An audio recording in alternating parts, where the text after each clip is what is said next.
Sí, le voy a pedir a los niños que salgan a su actividad en la parte de atrás.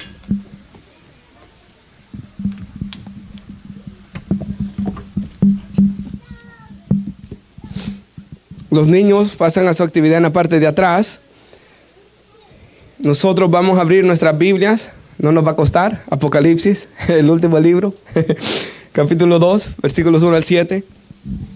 Quisiera dar la bienvenida también a amistades que nos visitan hoy por primera vez. A José Rodríguez y a Lorena Polanco, que están en la parte de atrás. Dios les bendiga. Bienvenidos. Damos las gracias a Dios porque están hoy con nosotros compartiendo. Y vamos a Apocalipsis capítulo 2, versículos 1 al 7. Cuando ustedes lo tengan, hermanos, me dicen un amén. Apocalipsis capítulo 2, versículos 1 al 7. Amén.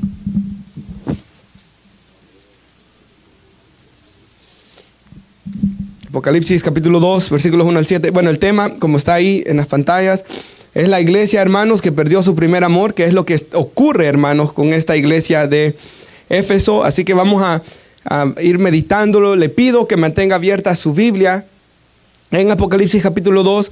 Vamos a ir versículo por versículo meditando en él. Yo tengo unos pasajes paralelos escritos aquí, hermanos, y también tengo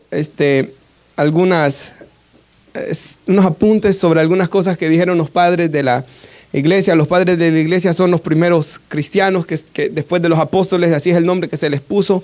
Tengo algunas citas sobre ellos, hermanos, que nos van a ayudar grandemente a comprender este pasaje de las Escrituras.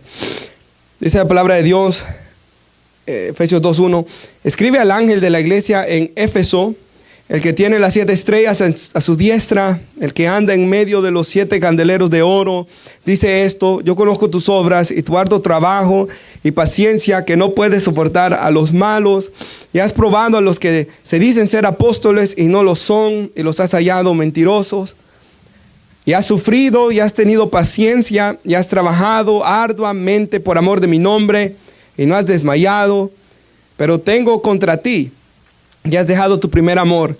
Recuerda, por tanto, de dónde has caído y arrepiéntete y haz las primeras obras. Pues si no, vendré pronto a ti y quitaré tu candelero de su lugar, si no te hubieres arrepentido. Pero tienes esto, que aborreces las obras de los nicolaítas, los cuales yo también aborrezco, dice el Señor. El que tiene oído, oiga lo que el Espíritu dice a las iglesias. Al que venciere le daré de comer del árbol de la vida, el cual está en medio del paraíso de Dios. Puede tomar asiento, hermanos.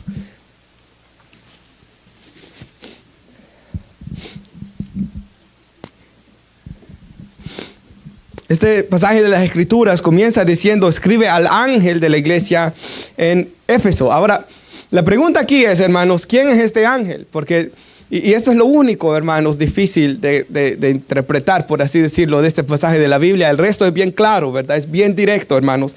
Pero esto sí es un poco difícil saber, porque la palabra ángel, que se nos tradujo así en español, en el idioma original griego que fue escrito en el Nuevo Testamento, habla de un mensajero. Entonces, algunos piensan que aquí está hablando de el pastor de la iglesia en Éfeso, porque el pastor iba a recibir este mensaje, iba a leer esta carta, iba a leer la porción de la carta que iba dirigida a Éfeso.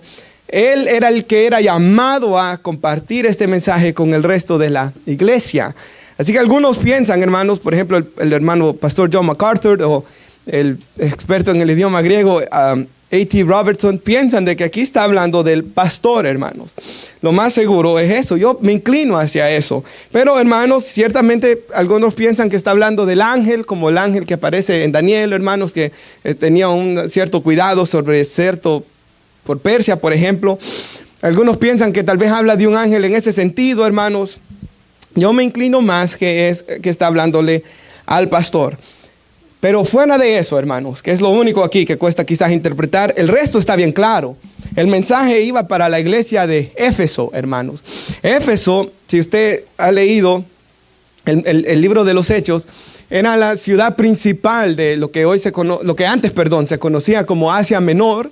Hoy en nuestros días lo que es Turquía, ¿verdad, hermanos? Y si usted ha leído el libro de los Hechos, ahí dice la Biblia que estaba aquel gran templo de la diosa Diana o Artemisa. Según la traducción, Diana le decían los romanos, Artemisa le decían los griegos.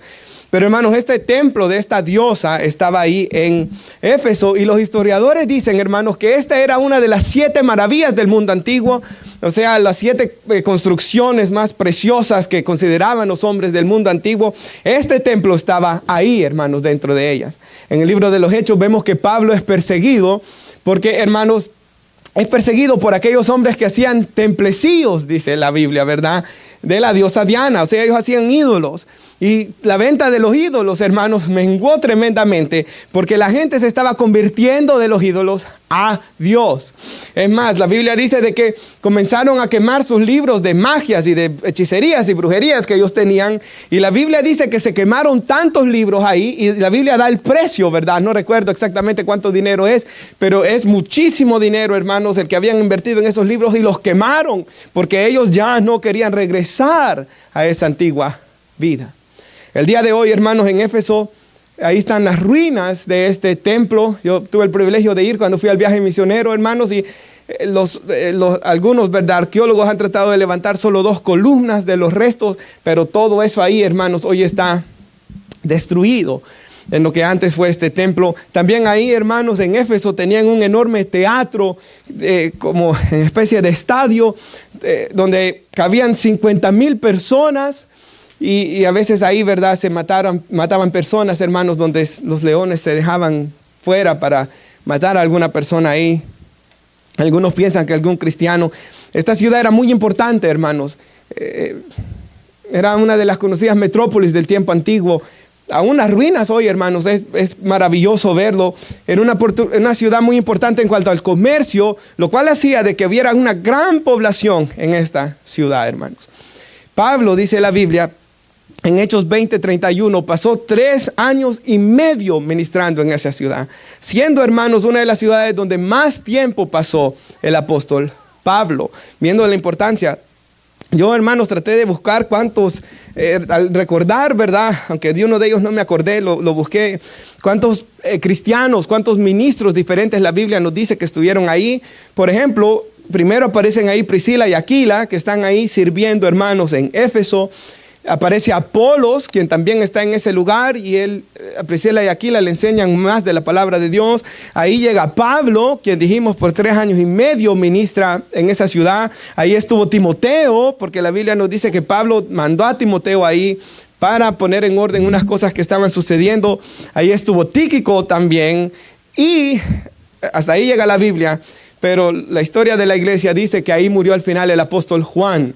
Y ahí está la tumba, hermanos, hoy de lo que se considera que fue el lugar donde fue enterrado el cuerpo del apóstol Juan. Así que se escribe al ángel de la iglesia de Éfeso, posiblemente al pastor. Y dice ahí, hermanos, y Éfeso ya vimos que era una ciudad de gran importancia en aquel tiempo. Mucha población, mucho comercio, hermanos. Y dice después, hermanos, que quien manda este mensaje a la iglesia es nada menos que el Señor Jesús. A cada una de estas 7 iglesias, si usted lo ha leído, Jesús se comienza a describir a sí mismo. Y aquí se describe, hermanos, como el que tiene las 7 estrellas a su diestra, dice. Y el que anda en medio de los 7 candeleros de oro. Ahora usted se preguntará, ¿qué significa eso? Un versículo arriba, en Apocalipsis 1:20, si lo tiene. Ahí la Biblia nos explica esto. Dice que el misterio de las 7 estrellas que has visto en mi diestra y los 7 candeleros de oro. Dice que las 7 estrellas son los 7 ángeles, dice. Y las 7 iglesias y los 7 candeleros que has visto son las 7 iglesias. Entonces las estrellas son los 7 ángeles, perdón, de las 7 iglesias. Y los 7 candeleros que has visto son las 7 iglesias. Entonces, imagínenselo, hermanos. Están estos candeleros de oro que mira Juan en la visión, que representan las iglesias, ¿verdad? Y hermanos, en medio de ellos se está paseando el Señor Jesús. ¿Y qué nos está diciendo ahí la Biblia? Sino que Cristo habita en medio de su pueblo, hermanos. Él prometió, ¿verdad?, en el contexto de cuando nos reuníamos para llamar a alguien al arrepentimiento, donde hubieran 2 o 3 congregados en mi nombre, ahí estoy yo en medio de ellos. Él dijo, hermanos, de que donde estuvieran discípulos, donde se hicieran discípulos, he aquí yo estoy con ustedes todos los días hasta el fin del mundo. En Hebreos 2:12 dice, anunciaré tu nombre a mis hermanos, en medio de la congregación te cantaré himnos. Hablando del Señor, que Él promete, hermanos, su presencia especial cada vez que la iglesia se reúne, hermanos, a adorar su nombre. Y por eso es que es de tanta bendición para nuestras vidas congregarnos. Alimenta, refresca nuestras almas, hermanos. Aquí es el Señor, se pasea en medio de los 7 candeleros de oro. Y dice el versículo 2, yo conozco tus obras, dice el Señor. Y ahí dice que su arduo trabajo, su paciencia y que no soportaba a los malos. Pero es muy interesante que el Señor primero le dice a cada una de las iglesias que las conoce. Ahora, de las 7 iglesias, hermanos, 5 están en pecado, como vamos a ver. Están permitiendo algo que está destruyendo la iglesia, y 2 están caminando correctamente de las 7 delante de Dios. Y fuera bueno que nos examináramos nosotros todos hoy, ¿verdad? Pero de manera personal, si puede poner nuestra hermana en la pantalla el Salmo 139. El Salmo 139 nos recuerda algo, ¿verdad? Oh Señor, dice, tú me has escudriñado y tú me has, ¿qué? Conocido. Hermanos, piense, cada uno que está hoy acá, el Señor nos ha escudriñado, hermanos. De ahí la frase de aquel puritano antiguo que dijo, si todo lo que tú has pensado en la semana pudiera salir a la luz el domingo para que los hermanos vean en lo que has pensado, ¿te daría vergüenza? Dijo este hermano. Imagínate que quien de verdad importa, que delante de quien vas a dar cuenta, Él es el que ha visto cada uno de tus pensamientos. Y ahí es donde viene el arrepentimiento y el perdón a Dios cada vez que un mal pensamiento pase sobre nuestras cabezas. Billy Graham dijo, yo no puedo evitar que un pájaro vuele por encima de mi cabeza, pero sí puedo evitar que hagan nido, dijo él. Hermanos, un mal pensamiento puede venir y debemos, hermanos, desechar, ¿verdad? Todo pensamiento, traerlo cautivo a los pies de Cristo, de su palabra. Pero podemos evitar, hermanos, que el diablo haga nido, ¿verdad?, de malos pensamientos en nuestras cabezas. Tú conoces mi sentarme, dice, mi levantarme desde lejos, comprendes mis pensamientos. El Señor nos conoce. Escudriñas mi senda, escudriñas, imagínense, hermanos, mi descanso. Conoces bien todos mis caminos. Él nos conoce, hermanos. Él sabe cómo está nuestro corazón hoy. Aún antes que haya palabra en mi boca, oh Señor, tú ya la sabes toda, dice la palabra. Si puede ir al versículo 23 del Salmo 139. Hermanos, él sigue hablando de que si él se quiere esconder de Dios no puede, ¿verdad? Que si él se va a la cueva más oscura, ahí lo va a ver el Señor. Y al final que él dice de que no puede esconderse de Dios y que Dios lo sabe todo de él. Termina David diciendo, escudriñame, oh Dios, y conoce mi corazón. Pruébame y conoce mis inquietudes, ¿verdad? Pensamientos, dice esa traducción, lo que inquieta mi corazón. Y ve si hay en mí camino malo y guíame en el camino eterno. Y ese es el desear de todo cristiano hoy, ¿verdad? Señor, examíname, mírame, repréndeme, háblame por tu palabra, por tu espíritu hoy. Y Señor, me arrepentiré este día. Dice, yo conozco tus obras, versículo 2. Ahora, yo sé que cuando yo leo este versículo casi siempre quiero ir corriendo a la reprensión, pero veamos antes todo lo bueno que estaban haciendo. Tu arduo trabajo, paciencia, que no puedes soportar a los malos, que has probado a los que se dicen ser apóstoles y no lo son y los has hallado mentirosos. O sea, esta iglesia, hermanos, era doctrinalmente sabia y podía discernir, y era doctrinalmente pura también. Ellos podían discernir los que eran falsos apóstoles, los que eran malos, como dice aquí, y no los podían soportar y los había hallado mentirosos. Y yo me ponía a pensar, esta iglesia había sido instruida por 3 años y medio. Todos los días, dice Pablo, predicaba en la escuela de Tirano, ¿verdad? Sí, algo así es el nombre, ¿verdad? Se me fue, hermanos, el nombre, pero ustedes saben, ¿verdad? Él pasó predicando, enseñando en esa escuela. Él se reunió con los discípulos. Pablo les enseñó las escrituras. Es más, cuando Pablo se despide de los ancianos, ¿qué les dice Pablo? Ustedes han visto mi caminar. Ustedes han visto cómo mis lágrimas. Ustedes han visto mi trabajo. Ustedes han visto cómo yo les he enseñado. Así cuiden ustedes de la grey del Señor, le dice al grupo de pastores que estaban en Éfeso, ¿verdad, hermanos? O sea, ellos habían sido bien instruidos, hermanos, y podían discernir. Si va al versículo 6... Aquí habla de un grupo, hermanos. Jesús le dice, tienes esto, reconociéndole otra cosa buena, que la iglesia aborrece a las obras de los nicolaitas, los cuales yo también aborrezco. O sea, los nicolaitas, hermanos, y aquí a veces hay que buscar un poco del contexto histórico. Cuando yo estaba buscando durante la semana, encontré, hermanos, el testimonio de dos de los primeros cristianos. Y por ejemplo, Ireneo de León, quien vivió en el año 130, nació en el 130, murió en el 202 después de Cristo. Él dijo esto, que el fundador de estos nicolaitas no fue otro más que Nicolás, el que aparece en Hechos 6.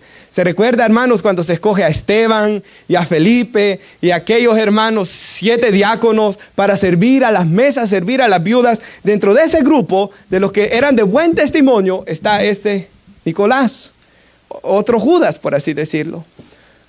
El lobo vestido de oveja, como dijo Jesús, ¿verdad? Ese era este Nicolás. Él fue el fundador, dijo Ireneo de León.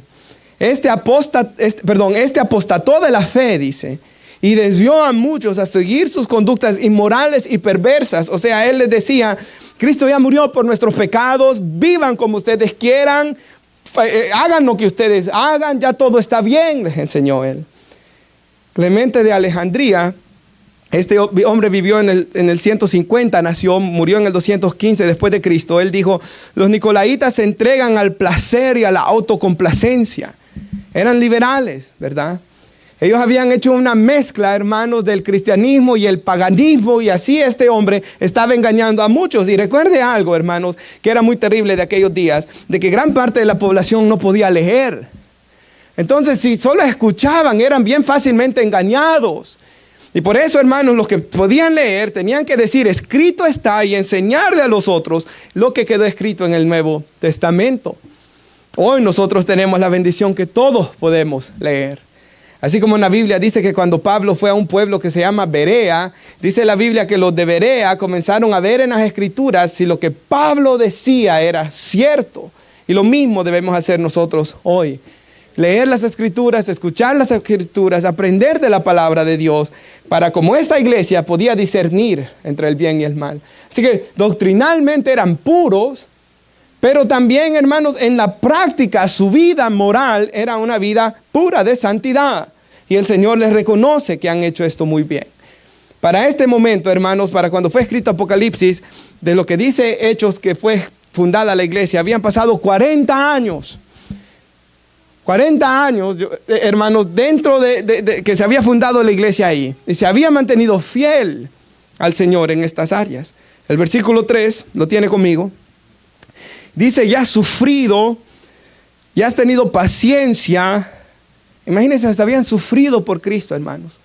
Algo que muchas veces en nuestros días ya no se da. Daniel decía de Thomas Cranmer, ¿verdad? De que él fue quemado, hermanos, por la famosa María la Sanguinaria en los libros de historia cuando usted iba a la escuela, ¿se acuerda? María la Sanguinaria, ¿verdad? En inglés, Bloody Mary. Se le llamaba así por su sed de sangre y de matar personas. En estos tiempos había una persecución terrible, habían sufrido, habían tenido paciencia, habían trabajado arduamente, dice el versículo 3, por amor de mi nombre, no ha desmayado la iglesia. Hermanos, yo me ponía a pensar, si yo me hubiera movido a la ciudad de Éfeso, y si yo hubiera entrado a la iglesia, y si yo hubiera escuchado la predicación, si yo hubiera visto el estilo de vida de los hermanos, yo hubiera dicho, aquí todo está bien, ¿verdad, hermanos? Yo hubiera dicho eso, hermanos. Porque aquí predicando la sana doctrina, reprendieron a los nicolaitas, reprendieron a los falsos apóstoles. Esta es la iglesia que está todo bien. Y había mucho bien, pero sabemos que no estaba todo bien. Lo más importante, hermanos, ellos estaban dejando a un lado. Y eso nos muestra, hermanos, que nosotros a veces podemos pensar que estamos bien o pensar que otro está caminando bien, cuando en realidad el Señor sabe, hermanos, que las cosas no están bien. Y aquí es lo que le dijo Dios a Samuel, ¿verdad? Cuando dijo Samuel, cuando vio a Eliab, el hermano mayor de David, este es el ungido de Dios. Y Dios le dijo, no mires su estatura ni lo hermoso de su parecer, yo lo desecho, dijo. No que fuera bonito, ¿verdad? Porque David es bonito después, dice la Biblia. Pero lo que dijo el Señor es su corazón. Yo veo el corazón. Yo no miro lo que mira el hombre, yo miro el corazón, dijo Dios. Y ese no era el corazón correcto delante de Dios. El de David sí, ¿verdad, hermanos? Él era, hermanos. Y yo oro que cuando el Señor mire nuestro corazón hoy, ¿verdad? Que Él nos escudriña completamente. Él pueda ver, hermanos, corazones, ¿verdad, hermanos? Que le aman. Versículo 4. Aquí ya llegamos al problema. Todo iba bien doctrinalmente, en la práctica también, casi todo, pero lo más importante estaba mal. Pero tengo contra ti, le dice. A nadie le gusta que le diga a alguien que tiene algo contra ti, ¿verdad, hermanos? No digamos un padre que un hijo le diga el día de mañana que tiene contra usted resentimiento, o un esposo contra una esposa. Aquí es Dios, hermanos. Y a esta iglesia yo me imagino el dolor que debe de haber sentido esa iglesia, que el Señor le dijera, tengo contra ti, que has dejado tu primer amor, le dice. Ese amor que tuvieron en esos primeros años, cuando Cristo recién los salvó. Habían pasado 40 años. Muchos estaban vivos desde que se fundó la iglesia, pero ya no eran los mismos. Este es un peligro. Podemos ir creciendo en conocimiento. Podemos haber vencido aquellos pecados de antes. Podemos estar viviendo moralmente bien y con mucho conocimiento de la Biblia. Pero, hermanos, ya no hay aquel amor ni aquel asombro por Dios que hubo al principio. Eso es lo que le pasó a ellos aquí. Miren lo que dice el versículo 5. Recuerda, por tanto, de dónde has caído y arrepiéntete, le dice el Señor, y haz las primeras obras. Si no, vendré pronto a ti, quitaré tu candelero de su lugar si no te hubieres arrepentido. En otras palabras, ellos iban a dejar de existir como iglesia si no se arrepentían de esto. O sea, si usted mira las otras iglesias, en Tiatira dice la Biblia que había una mujer a la que le llaman Jezabel, ¿verdad? Yo no sé si como del mismo espíritu quizá, pero lo que dice la Biblia es que estaba fornicando y enseñando a mucha gente a practicar inmoralidad, como paganismo. En Pérgamo dice que habían otros que la Biblia lo compara con el falso profeta Balaam, de que estaban en una misma situación de perversidad, muchos pecados en esas dos iglesias. Esa se podía ver claramente, mucha fornicación, muchos adulterios. A veces esos pecados son fáciles de ver, pero a estos como este no, ¿verdad? Que había perdido su primer amor esta iglesia. Y el problema, yo estaba pensando mientras oraba en la semana, si Éfeso seguía en este camino, iba a terminar en esos pecados también. Porque si ellos no estaban satisfechos amando a Cristo, las tentaciones del diablo iban a ser, no sé, hermanos, iban a ser más fuertes. La tentación iba a poder tener un poder seductor sobre ellos porque ellos no estaban plenamente satisfechos en Cristo. Es como el hombre que está feliz con su esposa, no va a caer. Pero aquel que está insatisfecho, que la relación está mal, que todo está frío, es ahí donde ocurren después los adulterios. La iglesia estaba en un peligro, hermanos, de caer en inmoralidad sexual. Es más adelante la Biblia dice de que había otra iglesia, la Odisea, en esa ciudad, de que estaban tibios. No eran ni una cosa ni otra. Ojalá fueras tibio o caliente o frío, perdón, dice el Señor. Pero porque eres tibio te vomitaré de mi boca. Estoy hablando que el Señor no quiere una iglesia así, ¿verdad? Tibia entre Dios y el mundo. Hay otra iglesia, hermanos, Sardis, a la cual el Señor les dice que ya estaban muertos.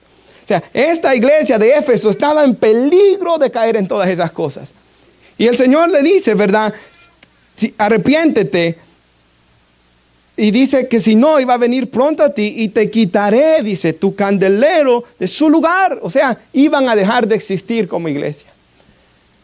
Y sabe, hermanos, yo no pensé esto cuando estaba en el viaje, pero hoy que estaba preparando esta predicación, me recuerdo, hermanos, cuando estábamos, usted sabe que la iglesia comenzó y no era una denominación ni una religión, solo eran cristianos. Pero cuando Constantino vino, se le llamó la religión del imperio, y de ahí viene católica universal. Pero Constantino vino, hermanos, y él ya no quiso que Roma fuera la capital, sino lo que hoy es Estambul, ¿verdad? Estambul. Y se le llamó Constantinopla. Y esta Constantinopla cayó hasta 1400 no sé cuánto. Duró todos esos años, como la capital del imperio. Entonces la iglesia cristiana ahí se dividió entre lo que se le conoció en Roma católica y en lo que se conoció por el otro lado, la iglesia oriental, ortodoxa. Por eso usted ha visto la iglesia griega ortodoxa hoy en día o rusa ortodoxa. La iglesia se divide en dos. Entonces de este lado de Éfeso eran ortodoxos, orientales. Y hicieron una gran basílica hermosa que se le llamó la Basílica de San Juan, enfrente del templo de la diosa Diana. Una construcción preciosa, hermanos, debe de haber sido. Pero la iglesia, hermanos, eventualmente comenzó a desviarse. ¿Sabe? Cuando comenzaron peleando la idolatría, después ahí mismo en Éfeso, hermanos, cayeron en idolatría. Y ahí, todo está ahí. Está la basílica de San Pedro, ¿verdad? San Juan es la cosa. ¿Me va cuál es, verdad? Donde dicen que murió el apóstol Juan. Abajo está, hermanos, el templo de la diosa Diana. Enfrente hay una montaña donde ellos después dijeron que María había ascendido corporalmente al cielo sin pecado. O sea, viva se fue al cielo sin pecado. Pero la Escritura enseña, hermanos, que nadie es sin pecado. Todos pecaron y están destituidos de la gloria de Dios. Solamente Jesús es sin pecado. Y hermanos, María cumple aquella promesa que dijo Génesis 3:15 de que una mujer iba a dar a luz a alguien que iba a aplastar la cabeza de la serpiente. Una mujer que iba a descender de Judá. Pero hermanos, de ahí a más ya es desviarnos de la doctrina bíblica. Y lo que quiero dar a entender es que esta iglesia eventualmente se desvió doctrinalmente, hermanos. Perdió su pureza doctrinal. Y hoy solo hay ruinas ahí porque toda aquella basílica está destruida. Hay piedras tiradas, hay hasta un lugar, un bautisterio, hermanos, grande, ¿verdad? Yo enseñé una foto, si usted se acuerda. Hay muchas cosas ahí. Y abajo hay una mezquita musulmán hoy. Y la iglesia desapareció ahí. Y sabe algo muy interesante que yo estudié estos días. La siguiente iglesia es la de Esmirna, ¿verdad? Una iglesia que está siendo perseguida en aquellos tiempos, hace 2000 años, pero el Señor les reconoce que estaban caminando fiel delante de Él. El Señor conocía todo lo que ellos estaban padeciendo, hermanos, pero estaban caminando fiel y el Señor les dice, sean fieles hasta la muerte. ¿Y sabe algo que leía?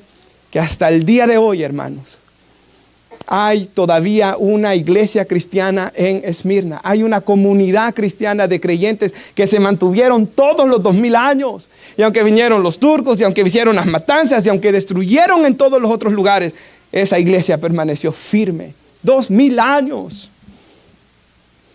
Hermanos. Y eso, hermanos, nos muestra ciertamente cuán importante es, hermanos, que nosotros no perdamos nuestro primer amor. John Piper, el pastor John Piper, tiene una frase que es muy extra, que me encanta, que él dice, hablando de glorificar a Dios, Dios es más glorificado, dice, cuando tú te encuentras más satisfecho en Él. O sea, si yo encuentro mi satisfacción en Dios, en mi comunión con Dios, y encuentro gozo, encuentro paz en Dios, es ahí donde yo voy a comenzar a dejar el pecado. Pero si yo no encuentro mi gozo y mi satisfacción en Dios, y por eso debemos caminar en el primer amor. Porque cuando uno está en el primer amor, cuando uno recién es salvo, hermanos, uno está tan lleno de gozo y de alegría de que el diablo no lo hace caer a uno tan fácil. Porque uno está tan alegre y tan gozoso en Dios. ¿Sabe? Yo pensaba en el himno, hermanos, que se llama Amazing Grace, ¿verdad? En inglés. Sublime gracia se tradujo. O gracia asombrosa, podríamos decir.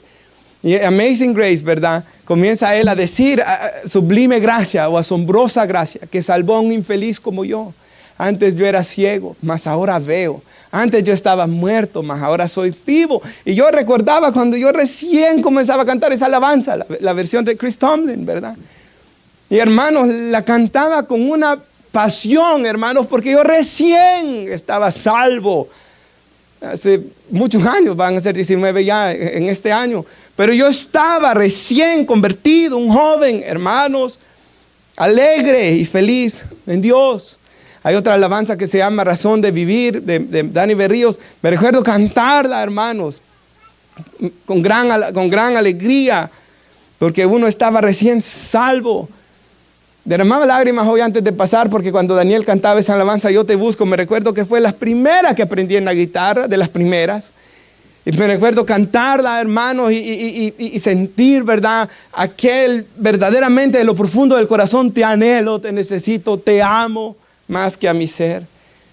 Pero hermanos, es peligroso que con el tiempo ya vengamos a cantar y estemos solo cantando, hermanos, pero nuestro corazón no es movido a adorar. Hay un libro que leí por una recomendación del pastor Chuck Swindoll que se llama Un llamado peligroso, se llama Dangerous Calling, del pastor Paul David Tripp. Y la parte del libro que más me impactó es de que él dice, hermanos, de que él ya llevaba mucho tiempo en la iglesia. y había perdido su primer amor. Y dice que él con los líderes de la iglesia se llevaba mal porque su personalidad de él era insoportable.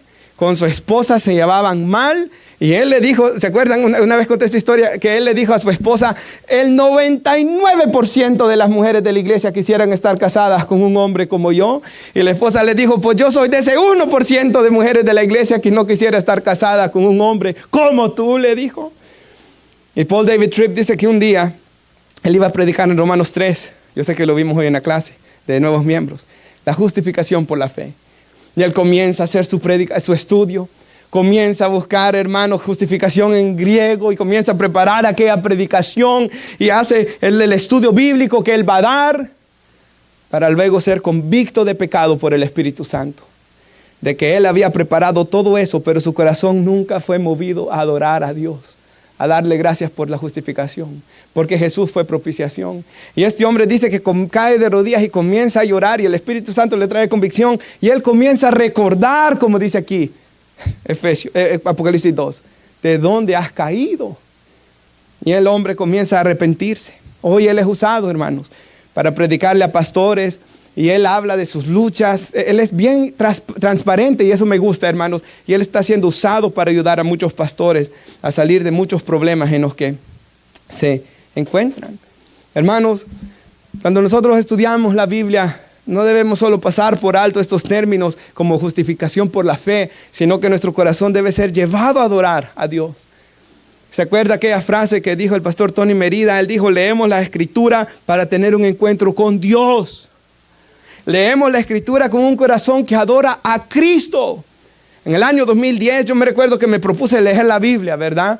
Y al final no terminé de leerla en un año, fíjense, hermanos. Pero me recuerdo que comencé a leer la Biblia esa vez. Y cuando leía los evangelios, hermanos, yo sentía que las palabras de Jesús literalmente me hablaban.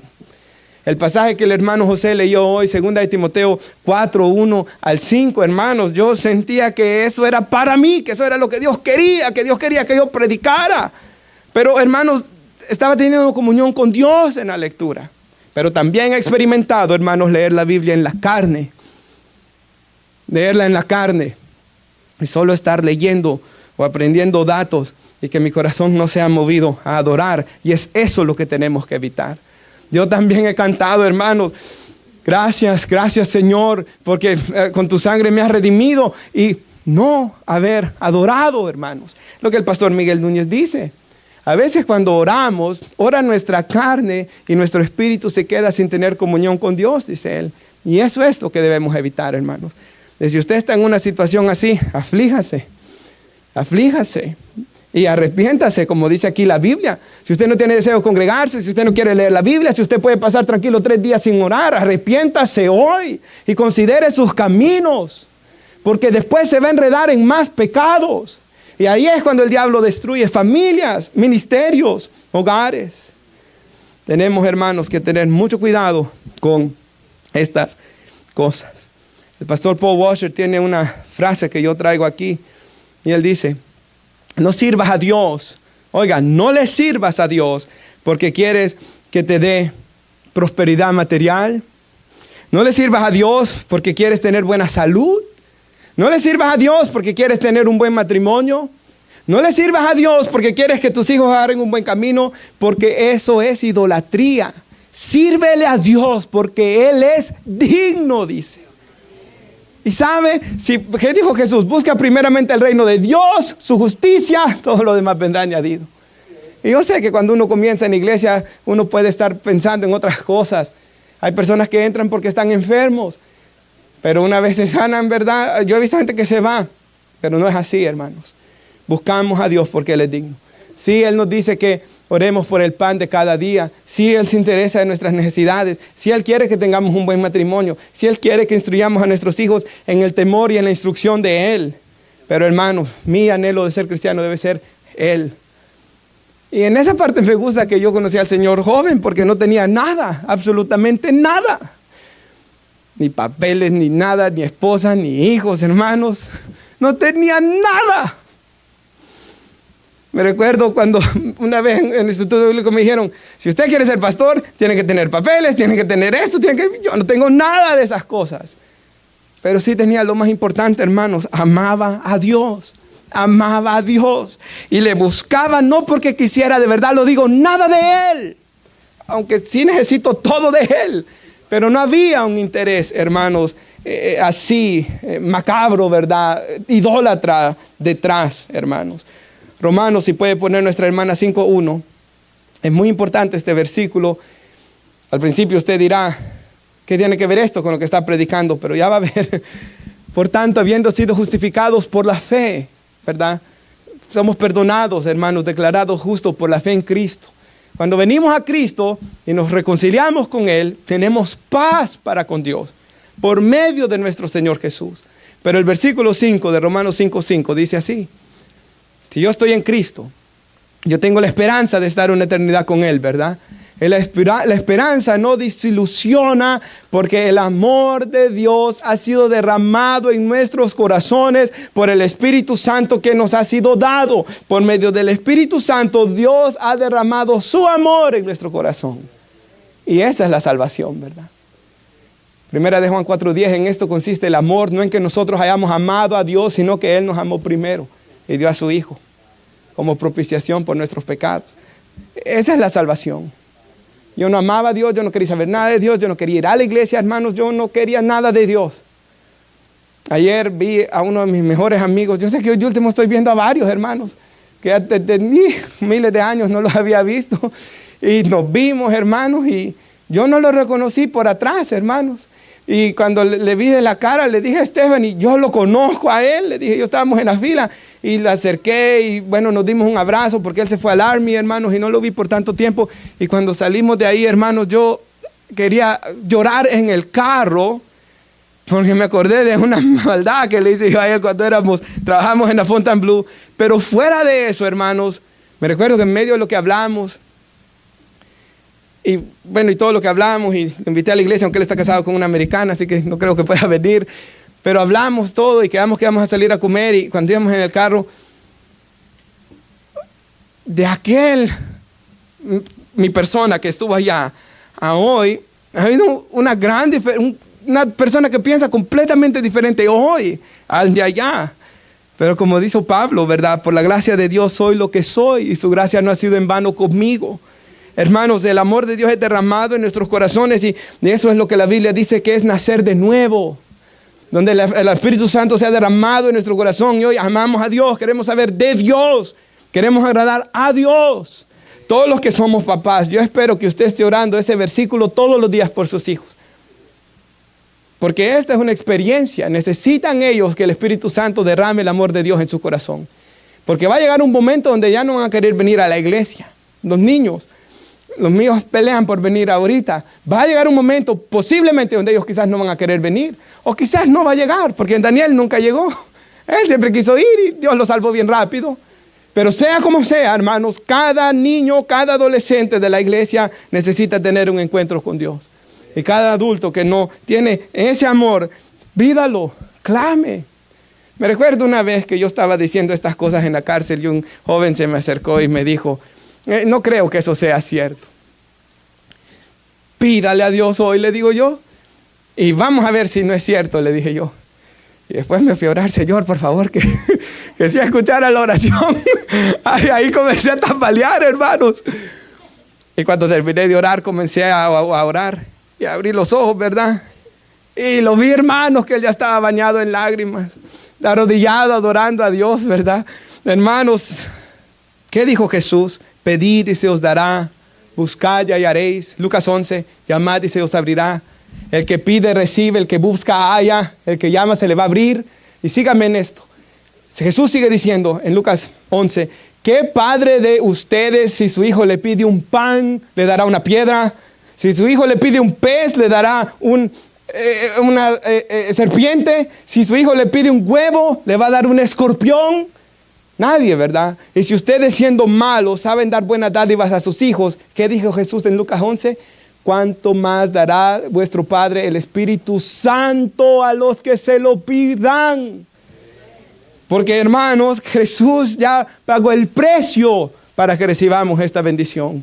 ¿Qué dijo, hermanos, el apóstol Pedro en Hechos 2? Que esta promesa es para ustedes, para sus hijos, para los que están lejos, para cuantos el Señor nuestro Dios llamare. Y hoy el Señor está llamando a cada uno por medio de su palabra para venir a los pies de Cristo.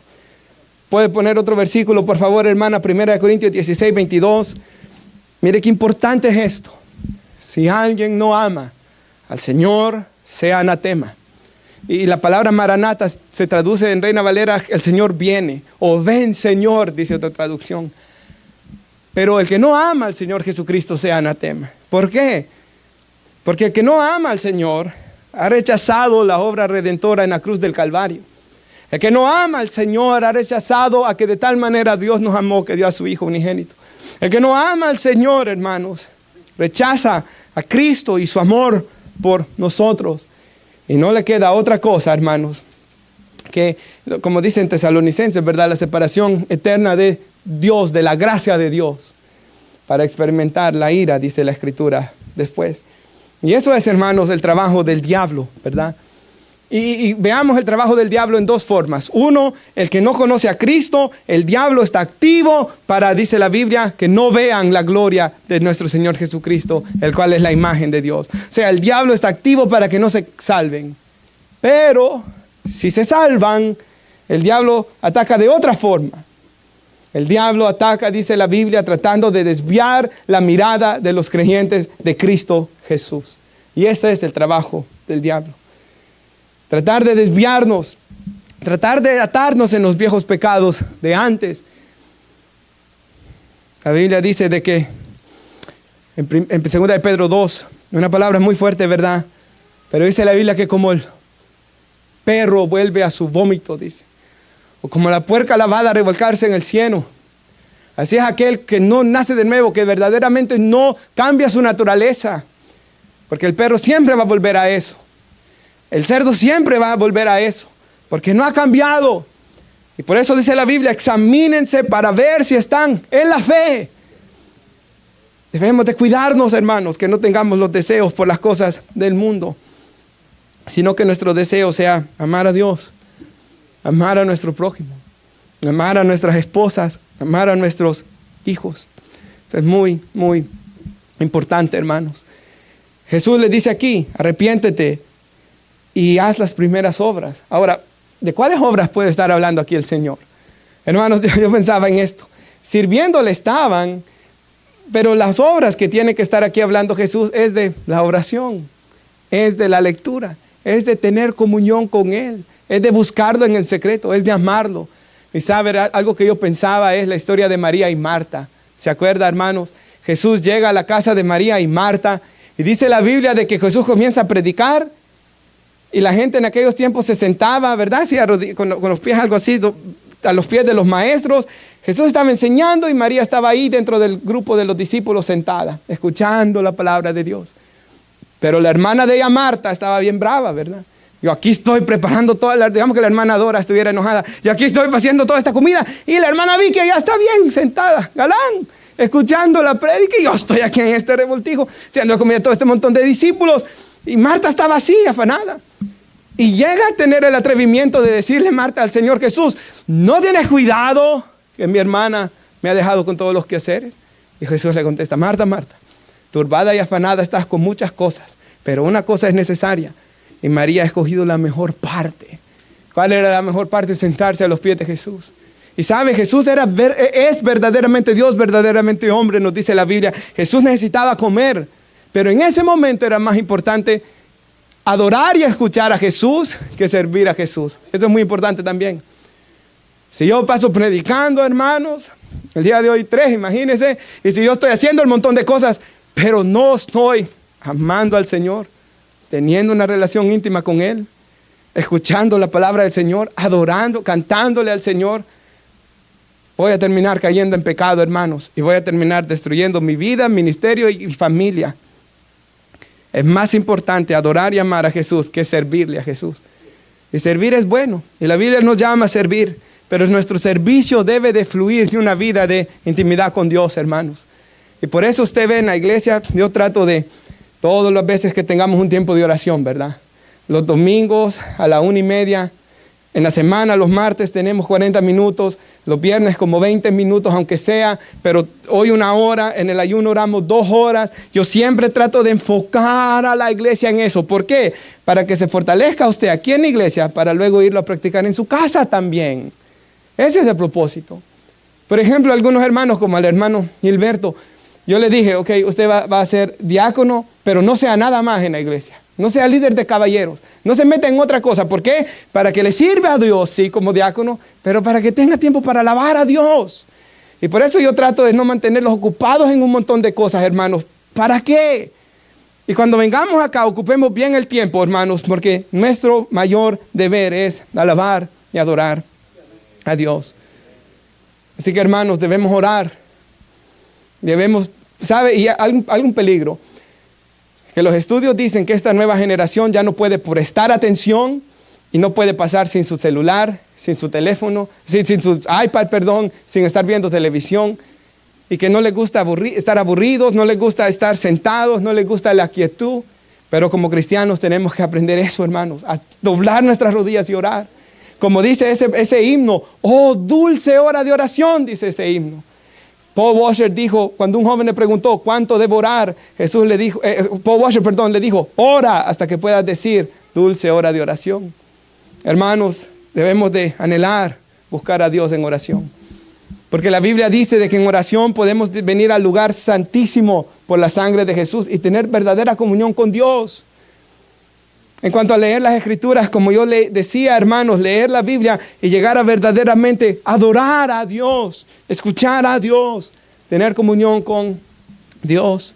Y para concluir, si usted quiere ir en sus Biblias a Mateo, o en las pantallas también, Mateo 10:34. Si gusta en las pantallas, ahí está ya. Mire lo que dijo Jesús aquí. No piensen que vine a traer paz a la tierra. No vine a traer paz, sino que espada. Imagínense eso, hermanos. ¿Y a qué se refiere el Señor? Vine a poner al hombre contra su padre, a la hija contra su madre, a la nuera contra su suegra, y los enemigos del hombre serán los de su misma casa. Y esto lo he visto aún en mi propio país, hermanos, donde me recuerdo un hombre que yo conocí, de que porque él se casó con alguien que era cristiana, los papás no, hasta el día de hoy ya es un hombre bien mayor, hermanos, no tan mayor, ¿verdad? Como más de 50 años, pero no habla con sus padres. O sea, los papás le dijeron que lo evaden, no quieren hablar con él porque él se hizo cristiano. Hay personas del Medio Oriente, hermanos, de que pierden su herencia por hacerse cristianos. Y eso es lo que está diciendo aquí el Señor. Hay una señora que cuenta el testimonio de que ella se hizo cristiana ya mayor y el hijo le dijo a la mamá que ya no la quería ver, que no volviera a visitarla. Como que yo le diga a mi mamá, ya no la quiero volver a ver, no vuelva a venir a la casa, olvídese de los niños, no la quiero volver a ver nunca más, porque usted es cristiana, mamá. Eso hizo ese hombre. Y dice la señora que le dijo al hijo, John MacArthur cuenta la historia, hijo, yo te amo y voy a orar por ti. Pero este versículo vino a su mente. Miren lo que dice el 37. El que ama a padre o madre más que a mí, no es digno de mí. El que ama a hijo o hija más que mí, no es digno de mí. Y yo creo que ese es el primer amor. ¿Y sabe qué es lo maravilloso de eso, hermanos? De que muchas veces después esa persona se salva. Muchas veces cuando Dios salva a una persona en el hogar, esto pasó en nuestra casa, por ejemplo, todos después nos salvamos. Hermanos, pero es necesario mantenerse fiel, amando al Señor, confiando en Él, amándolo a Él. Y piensa en esto. Usted ama más a sus padres o a madre que a Jesús, no es digno de Él. Ahora Jesús nos llama a honrar a los padres de una manera que ninguno de nosotros la ha cumplido, por cierto, hermanos. Ni los hemos amado como los deberíamos de amar. Pero Jesús dice, si la amamos a ellos más que a Él, no somos dignos de Él. El que ama a hijo o hija más que mí. Yo tengo hijo y hija, ¿verdad? Y hermanos, yo con solo ver, yo hasta he llorado cuando ellos se han golpeado. Y ellos tienen ¿verdad? Uno los ama, hermanos. Yo creo que todos dirían, yo doy mi vida por mi hijo sin pensarlo. Pero aún así, hermanos, Jesús dice, el que ama a hijo o hija más que mí no es digno de mí. Y sabe que yo he visto, hermanos, que cuando amamos a Jesús y el amor de Dios se derrama en nuestro corazón, podemos amar mejor a nuestros prójimos, ¿verdad? Debemos amar mejor. Ama uno más a la esposa. Anda en la carne, hermanos, y quizás hasta bravo va a estar con ella. Camina en el Espíritu, hermanos, usted va a amar más. Y luego dice, el que no toma su cruz y sigue en pos de mí, no es digno de mí.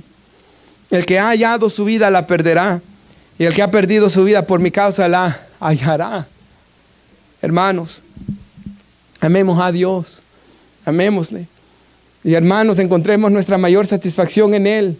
Y si encontramos nuestra satisfacción en Él, las tentaciones del diablo ya no van a tener poder. A mí cuando alguien me pregunta, ¿verdad? Yo sé que es difícil. ¿Cómo puedo vencer mi pecado? No va a ser fácil, nunca jamás.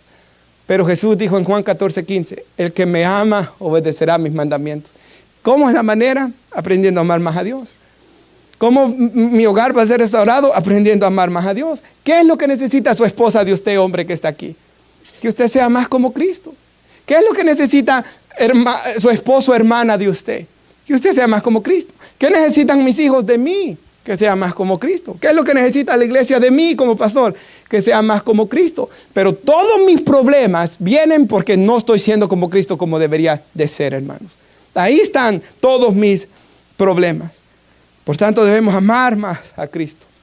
Amar más a Cristo. Y dejar ese legado como en Esmirna, que hasta el día de hoy están. Que nuestros hijos vean que amamos a Cristo y ellos le van a amar. Que nuestros nietos vean que amamos a Cristo y ellos le van a amar.